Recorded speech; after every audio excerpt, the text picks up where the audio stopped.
আসসালামু আলাইকুম রহমতুল্লাহি ওয়া বারাকাতুহু। আলহামদুলিল্লাহি ওয়াহদাহু ওয়াসসালাতু ওয়াসসালামু আলা মান লা নাবিয়্যা বা'দাহু, আম্মা বা'দ। সুপ্রিয় দর্শক শ্রোতা ভাই বোনেরা, আজ আমরা এমন একটি জিকির, এমন একটি দোয়ার কথা বলবো যে জিকির এবং দোয়া জানে না এমন কোন মুসলিম পৃথিবীতে পাওয়া কঠিন। বলতে গেলে আমরা সকলেই এই দোয়া, এই জিকিরটি জানি, এই বাক্যটি মুখস্থ আমাদের আছে, কিন্তু এই বাক্যের যে ওজন, এই বাক্যের যে ওয়েট, এই বাক্যের যে গুরুত্ব, সেটা আমরা হয়তো অনেকেই উপলব্ধি করতে পারি না।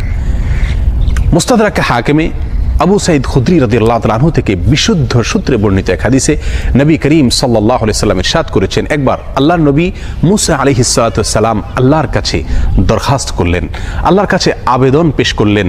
তিনি আল্লাহর সঙ্গে সরাসরি কথোপকথন করতেন, সেজন্য কালিমুল্লাহ বলা হয় তাকে। আল্লাহর সঙ্গে সরাসরি কথা বলতে গিয়ে একবার তিনি আবেদন করলেন, আল্লাহ আমাকে আপনি একটি জিকির, একটি দোয়া শিখিয়ে দিন, যে জিকির, যে দোয়া আমি সব সময় পাঠ করব, সব সময় আমল করব। আল্লাহ সুবহানাহু ওয়া তাআলা তখন মুসা আলাইহিস সালাতু ওয়াসসালামকে বললেন, কুল লা ইলাহা ইল্লাল্লাহ, হে মুসা আপনি লা ইলাহা ইল্লাল্লাহ এই দোয়াটি সবসময় পাঠ করবেন, এই জিকিরটি সবসময় পাঠ করবেন, এটা আপনাকে আমি দিলাম। মুসা আলাইহিস সালাতু ওয়াসসালাম কিছুটা আশ্চর্যান্বিত হয়ে আল্লাহ সুবহানাহু ওয়া তাআলাকে বললেন, আল্লাহ লা ইলাহা ইল্লাল্লাহ এটা তো এমন একটি বাক্য, এমন একটি জিকির, এমন একটি দোয়া যেটা সকলেই বলে, সব মানুষই বলে। আমি তো আপনার কাছে স্পেশাল কোনো দোয়া চেয়েছিলাম, বিশেষ কোনো দোয়া চেয়েছিলাম।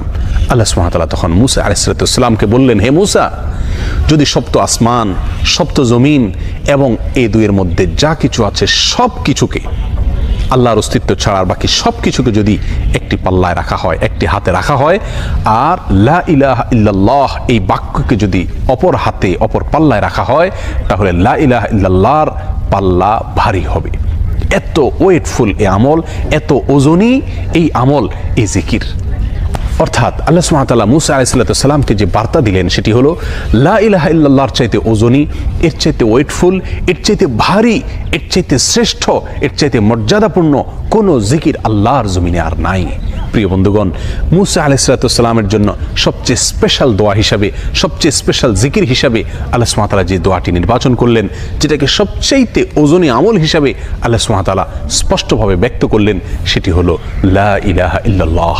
অথচ এই লা ইলাহা ইল্লাল্লাহ এটাকে আমরা খুব সাধারণ একটি জিকির মনে করি, খুব সাধারণ একটি দোয়া মনে করি, আমরা বিশেষ আমল খুঁজে বেড়াই। অথচ এর চাইতে বিশেষ, এর চাইতে স্পেশাল কোনো আমল আল্লাহর জমিনে আর হতে পারে না। জিকিরের মধ্যে যত জিকির আছে, যত দোয়া আছে, যত আমল আছে, সমস্ত জিকিরের ভিতরে সবচেয়ে শ্রেষ্ঠ, সবচেয়ে ওজনী আমল, সবচেয়ে ওজনী জিকির হলো এই লা ইলাহা ইল্লাল্লাহর জিকির।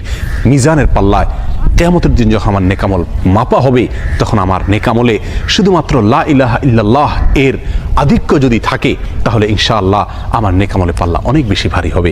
আসুন চলতে ফিরতে, উঠতে বসতে, অবসরে, কাজের ফাঁকে সব সময় মুখ থেকে, অন্তরের গভীর থেকে লা ইলাহা ইল্লাল্লাহ উচ্চারণ করতে থাকি। অন্তর পরিষ্কার হয়ে যাবে, অন্তরের ময়লা দূর হবে, অন্তরের পেরেশানি দূর হবে, অন্তরে আল্লাহ সুবহানাহু ওয়া তাআলার প্রতি আস্থা বাড়তে থাকবে, ঈমান বাড়তে থাকবে। এবং লা ইলাহা ইল্লাল্লাহ এই জিকির আমরা যত বেশি করব, তত বেশি সৃষ্টি জগতের অন্য সব কিছু আমাদের কাছে তুচ্ছ মনে হতে থাকবে, সব কিছুর হারানোর কষ্ট আমরা ভুলতে থাকবো, আল্লাহ সুবহানাহু ওয়া তাআলার কাছে আমরা খুব বেশি নৈকট্য অর্জন করতে পারবো। আসুন বলতে থাকি বেশি থেকে বেশি, অন্তরস্থল থেকে ঈমানের সঙ্গে লা ইলাহা ইল্লাল্লাহ।